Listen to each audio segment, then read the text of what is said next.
MM Keeravani గారిని మాట్లాడాల్సిందిగా కోరుకుంటున్నాము. సంగీత దర్శకులు ఎంఎం కీరవాణి గారు ఇప్పుడు మాట్లాడతారు. అందరికీ నమస్కారం. ಎಲ್ಲರಿಗೂ ನಮಸ್ಕಾರ.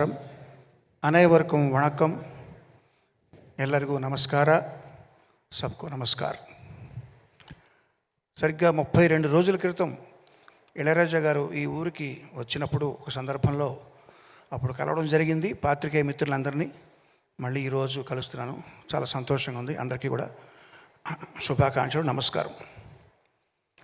హరిహర వీరమల్లు అనే ఈ సినిమా సరిగ్గా 5.5 సంవత్సరాల క్రితం నా జర్నీ రాధాకృష్ణ గారితో మొదలైంది. ఇప్పుడు జ్యోతికృష్ణతో పూర్తవుతుంది. సో నేను చాలామంది డైరెక్టర్లతో పనిచేశాను జ్యోతి.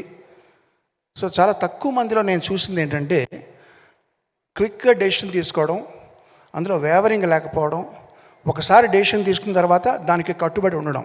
అది చాలా డైరెక్టర్స్లో నేను చూసిన అరుదైన క్వాలిటీ. ఆ క్వాలిటీ ఉంది కాబట్టి చాలా మంచి భవిష్యత్తు ఉంది Jyothi. All the best Jyothi. Thank you very much for continuing journey with me. మామూలుగా డైరెక్టర్లో మారితే సరే క్రిష్ గారు కీరవాణి గారిని పెట్టుకున్నారు, మనం వేరే వాళ్ళకి వెళ్దామని అనొచ్చు. అలా అనకుండా నా మీద నమ్మకంతో నా దగ్గరికి వచ్చినటువంటి జ్యోతి ధన్యవాదాలు, శుభాకాంక్షలు. ఈ పోస్ట్ ప్రొడక్షన్కి సమీపించే కొద్దీ కూడా పాపం తను అన్ని పనులు ఒకడే, అటు ఎడిటింగ్ కానీ, ఇటు గ్రాఫిక్స్ కానీ, మ్యూజిక్ కానీ అన్నీ తనే చూసుకుంటూ నిద్రాహారాలు మానేసి పనిచేయడం నాకు తెలుసు ప్రత్యక్షంగా. వాళ్ళ అమ్మాయికి జ్వరం వచ్చి ఒంట్లో బాగోలేనప్పుడు కూడా ఒక్కరోజు ఒక పూట లీవ్ తీసుకుని వెళ్ళి మళ్ళీ వచ్చేసి మళ్ళీ పని కంటిన్యూ చేశాడు. ఎందుకంటే మా రత్నం గారు ఇండస్ట్రీలో కాంట్రవర్సీలతో సంబంధం లేకుండా చాలా తక్కువ మంది సాధు స్వభావాలు ఉంటుంటారు. అట్లాంటి వాళ్ళు అగ్రగణ్యులు రత్నం గారు. ఆయన ప్రొడ్యూసర్గా కంటే కూడా ఆయన లిరిక్ రైటర్గా నేను ఆయనకి పెద్ద ఫ్యాన్ని. బాయ్స్లో పాటలు ఇంకా చాలా పాటలు మీరు రాసినవి నాకు చాలా ఇష్టం అండి. సో నా ఫేవరెట్ లిరిక్ రైటర్ అండ్ నా ప్రొడ్యూసర్ రత్నం గారికి, ఆయనకి సినిమా సక్సెస్ అవడం చాలా చాలా చాలా చాలా అవసరం. అండ్ అది భగవంతుడు ప్రసాదిస్తాడని నేను ప్రగాఢంగా విశ్వసిస్తున్నాను. మన దయాకర్ గారు, ఆయన అసలే ఆర్ఎస్ఎస్ సభ్యుడు. ఆయన సినిమా ఇండస్ట్రీలో జరిగే పార్టీలకి ఈ హంగామాలకి అతీతంగా ఉంటుంటారు. ఆయన చాలా పెద్ద మనిషి. ఆయన అంటే నాకు చాలా గౌరవం. ఆయన తన వంతు కర్తవ్యం తను నిర్వహిస్తూ ఎవరెవరికి ఏం కావాలో అది సమకూరుస్తూ ఈ సినిమాని ఇంతవరకు తీసుకురావడంలో ఆయన చేసిన పాత్ర చాలా ఉంది. ఇకపోతే నిధి అగర్వాల్, చాలా మనం చూస్తుంటాం టైం ల్యాప్స్ అయ్యే కొద్దీ కూడా ముఖ్యంగా హీరోస్ కంటే కూడా వాళ్ళకి అదే విధంగా కనబడేలా మెయింటైన్ చేయడం చాలా కష్టం. ఈ 5.5 సంవత్సరాల క్రితం షూట్ చేసిన కొల్లగొట్టిన అదిరో పాటతోనూ ఎలా ఉందో ఇప్పుడు అలాగే ఉంది. ఇప్పుడు తారతారని ఒక పాటలో కూడా అదే విధంగా ఉంది. సో చాలా ఇది ఏ ప్రయాసాలు కావాలి దానికి. కంగ్రాట్స్ నిధి, చాలా చక్కగా చేసింది. తన పాత్ర చాలా పోషించింది. ఇక ఈ పాటతో ఫస్ట్ టైం నేను అసోసియేట్ అవుతున్నది రాంబాబు గోసాల గారు. ఒక మంచి లిరిసిస్ట్ని ఇంకొక లిరిసిస్ట్ నాకు పరిచయం చేశాడు జ్యోతి. థ్యాంక్ యూ జ్యోతి. చాలా మంచి ఇది ఉంది, విషయం ఉంది మీలో. అలాగే వరదరాజు గారు, మిగతా లిరిసిస్టులు అందులో కూడా వారికి నా ప్రత్యేక ధన్యవాదాలు. ఒక 2 వ్యక్తులు ఉన్నారండి, ఏఆర్ రెహమాన్, ఆది.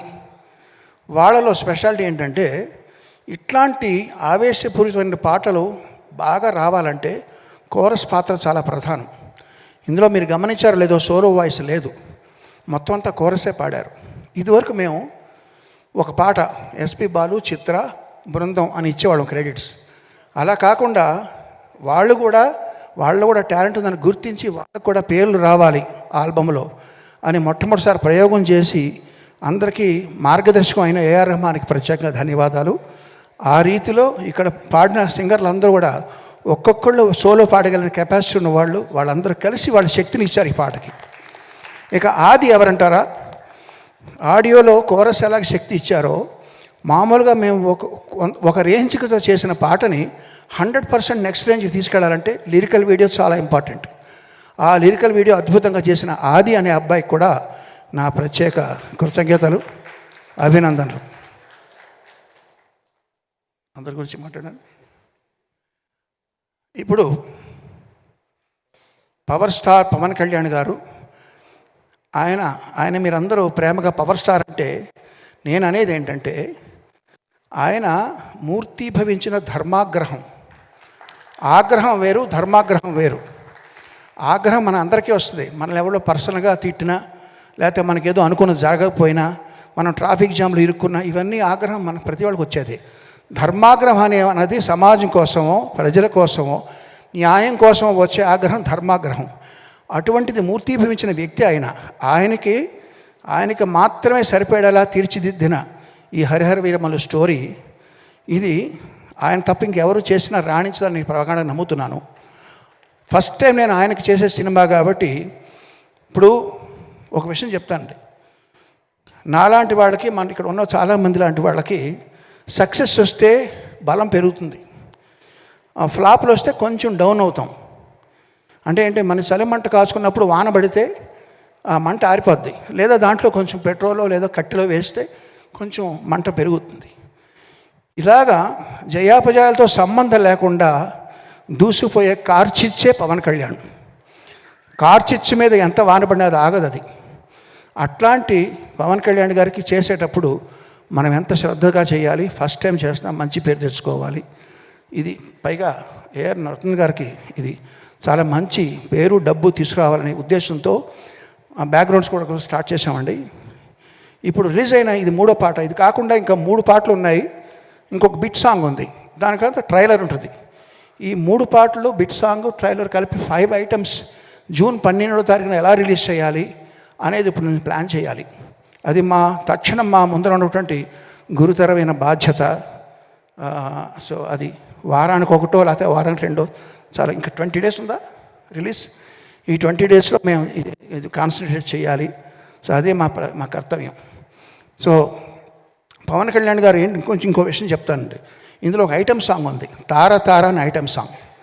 ఈ ఐటమ్ సాంగ్లో మీకు తెలుసు, మామూలుగా రొమాంటిక్ గీతాల కంటే కూడా ఐటమ్ సాంగ్లో కొంచెం శృతి మించి ఉంటాయి మాటలు. అందులో ఆయన కోసం మేము ఉద్దేశించి రాసిన కొన్ని వాక్యాలని, లేదండి నేను ఇప్పుడు బాధ్యత ఎక్కువ ఉంది నా మీద, అవన్నీ తీసేయండి, అవి కూడా మీరు తీసేసి మళ్ళీ చేయండి అని చెప్పారు. సో ఆయన నిబద్ధతకి, ఆయన తీసుకుంటున్నటువంటి బాధ్యతకి అదొక నిదర్శనం. సో అట్లాంటి పవన్ కళ్యాణ్ గారితో ఫస్ట్ టైం చేస్తున్న సినిమా ఇది చక్కగా వస్తుంది నమ్ముతూ, మీరందరూ ఆదరిస్తారని ఆశిస్తూ, జూన్ 12వ తారీఖు కోసం ఎదురు చూస్తూ, అందరికీ நமஸ்காரம், ధన్యవాదాలు. சார், எனக்கு உங்ககிட்ட ஒன்று கேட்கணும் சார். நான் ரொம்ப உங்ககிட்ட அதிகம் ரசிக்கிற விஷயம், ஆஸ்கரே கையில் வாங்கினாலும் அலட்டிக்காத யதார்த்தமும், ஒரு வெற்றி உரை வழங்கும் போது நான் எவ்வளோ பெரிய ஆள் தெரியுமா அப்படின்லாம் பீத்திக்காமல், யாரெல்லாம் அதுக்கு உழைச்சாங்க தெரியுமா அப்படின்னு உழைச்சவங்க பேரை முன்னாடி வைக்கிற அந்த பெருந்தன்மை உங்ககிட்ட நான் வியந்து பார்த்துருக்கேன் சார். எப்படி தமிழ் ரசிகர்கள் ராஜா சார் மேலேயும் எஸ்பிபி சார் மேலேயும் ஒரு பெரிய மரியாதை அன்பும் வச்சுருக்காங்களோ, அதே போல் உங்கள் மேலேயும் அதே அன்பும் மரியாதையும் வச்சுருக்கோம். தமிழ் ரசிகர்கள் அப்படின்னு உங்களுக்கு என்ன சார் தோணும்? நீங்கள் கேட்டது எனக்கு சரியாக புரியல, ப்ரீஃபாக கேளுங்க. எங்கள் தமிழ் ரசிகர்கள் ராஜா சார் மேலேயும் எஸ்பிபி சார் மேலேயும் எவ்வளவு மதிப்பும் அன்பும் வச்சுருக்கோமோ, அதே அன்பு மதிப்பும் கீரவாணி சார் மேலே வச்சுருக்கோம். ரொம்ப நன்றி. அந்த அன்பும் மதிப்பும் அது பார்க்கும்போது உங்களுக்கு என்ன சார் தோணும்? தமிழ் ரசிகர்கள் அப்படின்னா உங்களுக்கு என்ன சார் ஞாபகம் வரும்? ஒரு சின்ன பையன் வீட்டில் விளையாடும்போது என்னென்னமோ பேசுவான், தப்பு பேசுவான், சரியாக பேச மாட்டான். அவங்க வாய்க்கு வளர்ந்ததெல்லாம் பேசுவான், கைக்கு வந்ததெல்லாம் தொடுவான், சாப்பிட ட்ரை பண்ணுவான். அது எல்லாம் பெரியவருக்கு எப்படி தோணும்? ஓ நல்லா இருக்கே, ரொம்ப ரொம்ப செல்லமாக பாசமாக பார்த்துட்டு இருப்பாங்க. அதெல்லாம் தப்பு நினைக்க மாட்டாங்க. அப்படி தான் நான் நினைக்கிறேன். இந்த யதார்த்தமும் எளிமையும் தான் சார் உங்கள் மேலே எப்போதும் நாங்கள் அதிகமாக அன்பும் நேசம் வச்சுருக்கிறதுக்கு காரணம். நன்றி సార్. ரொம்ப நன்றி. చివరిగా ఒక మాట చెప్తానండి. అభ్యుదయ కవి నగ్నముని గారు చెప్పినట్టుగా ఉప్పు ఏ భాషలో అయినా ఉప్పగానే ఉంటుంది అన్నారు ఆయన. సో ఈ ధర్మరక్షణ కోసం పవన్ కళ్యాణ్ గారి పాత్ర ఏదైతే ఉందో ఈ సినిమాలో హరిహర వీరమల్లు అనే చేసే పోరాటం కూడా అన్ని వర్గాల వారిని ఒకే రకంగా అలరిస్తుందన్న ప్రగాఢ విశ్వాసం. అందరికీ శుభోదయం, నమస్కారం.